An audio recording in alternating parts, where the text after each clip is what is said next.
Bonjour à tous, dans cette vidéo nous allons voir comment diviser des fractions.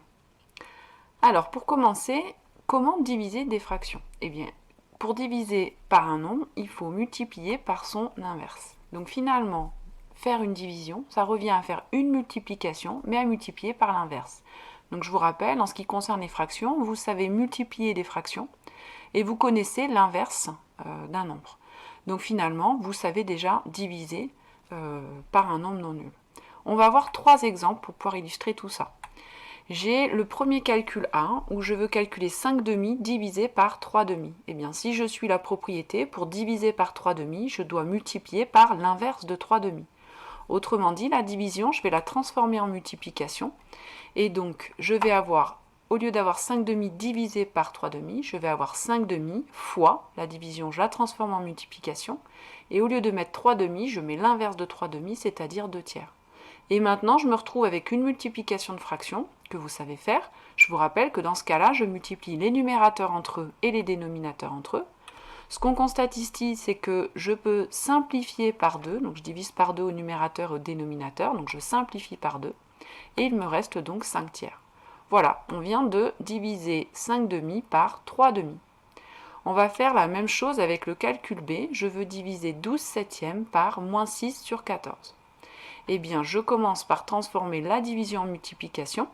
Pour cela, la première fraction reste telle qu'elle, donc le 12 septième, je n'y touche pas. Je transforme la division en multiplication et j'inverse la deuxième fraction. Donc au lieu d'écrire moins 6 sur 14, j'écris 14 sur moins 6. Et maintenant, eh bien, je vais multiplier les numérateurs entre eux, les dénominateurs entre eux, puisque nous savons déjà multiplier des fractions. Je vous rappelle ici qu'on peut commencer par avoir le signe du résultat. Comme j'ai qu'un signe moins, je sais que le résultat va être négatif, donc le signe moins, pour ne pas me faire d'erreur, je vais bien l'indiquer devant mon quotient. Donc je mets moins, ce sera le signe du résultat. Je multiplie les numérateurs entre eux 12 fois 14 et les dénominateurs entre eux 7 fois 6. Le moins, je l'ai placé devant.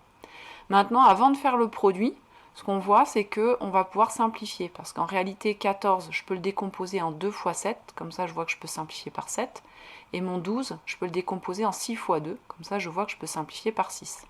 Donc je décompose 12 et 14, et je simplifie par 6 et par 7. Finalement, il me reste moins 2 fois 2 au numérateur, c'est-à-dire 4, et au dénominateur, je n'ai plus rien, mais j'ai en fait 1, donc moins 4 sur 1, c'est-à-dire moins 4. Et voilà, on a calculé la valeur de B qui est égale à moins 4. Et enfin, le dernier, j'ai 13 cinquièmes divisé par 3. Et bien pour diviser par 3, je multiplie par l'inverse de 3. Et l'inverse de 3, eh bien c'est 1 tiers. Donc je multiplie les numérateurs entre eux, 13 fois 1 et 5 fois 3. Je vois qu'ici, je ne peux pas simplifier, donc j'effectue les produits. 13 fois 1, ça fait 13, et 5 fois 3, ça fait 15. Voilà pour le calcul C. Alors maintenant, au lieu d'écrire la division avec le symbole divisé ici, je pourrais écrire la division avec le trait de fraction. La règle est exactement la même. Pour diviser par un nombre non nul, je multiplie, ça revient multiplier par son inverse. Et je peux écrire les quotients de cette façon-là. Alors l'écriture a l'air assez lourde comme ça. En fait, ce qu'il faut voir, c'est que le trait de fraction qui est en face du égal, c'est le trait de fraction principal. Donc quand j'écris ça, ça veut simplement dire que 15 seizièmes est divisé par 5. Donc le trait de fraction principal, c'est-à-dire celui qui est en face du égal, c'est la division principale. Donc finalement, on pourrait transformer cette écriture-là avec l'écriture que l'on a vue juste avant, c'est-à-dire qu'au lieu d'écrire une fraction, je vais écrire le signe divisé. Donc 15 seizièmes divisé par 5, je peux le réécrire et écrire 15 seizièmes, le symbole divisé, par 5. Et maintenant, on refait comme tout à l'heure, divisé par 5, c'est multiplié par l'inverse de 5, c'est-à-dire 1 cinquième. Je multiplie les numérateurs entre eux, les dénominateurs entre eux. Je vois ici que je vais pouvoir simplifier par 5, puisque 15, c'est 5 fois 3. Donc je décompose 15 en 5 fois 3. Je simplifie par 5, et il me reste 3 seizièmes. Voilà pour le calcul D. Pour le calcul E, c'est exactement pareil. Mon trait de fraction principal, c'est celui qui est en face du égal. Donc là, il va y avoir une importance à bien écrire vos quotients et à bien mettre le trait de fraction principal au niveau du égal. Ça veut dire que je fais moins 2 divisé par tout ce qu'il y a en dessous, c'est-à-dire 5 sur moins 9. Si je le réécris en ligne, j'obtiens moins 2 divisé par 5 sur moins 9.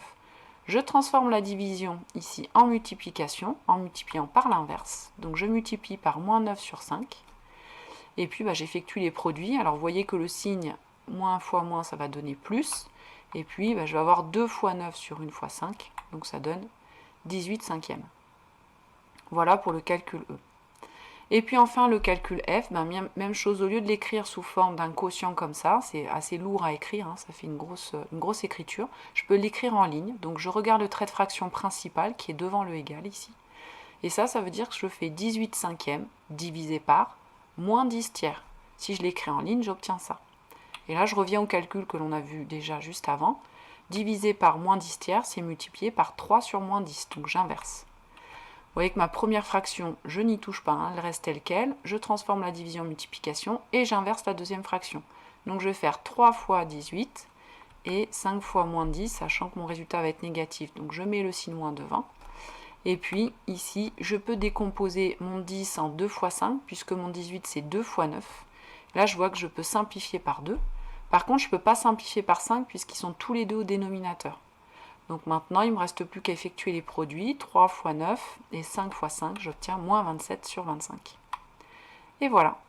Nous venons de voir comment diviser par une fraction. Donc la propriété à retenir, c'est que pour diviser par un nombre non nul, il faut multiplier par son inverse. Donc je transforme la division en multiplication en inversant la deuxième fraction. Voilà, cette vidéo est terminée.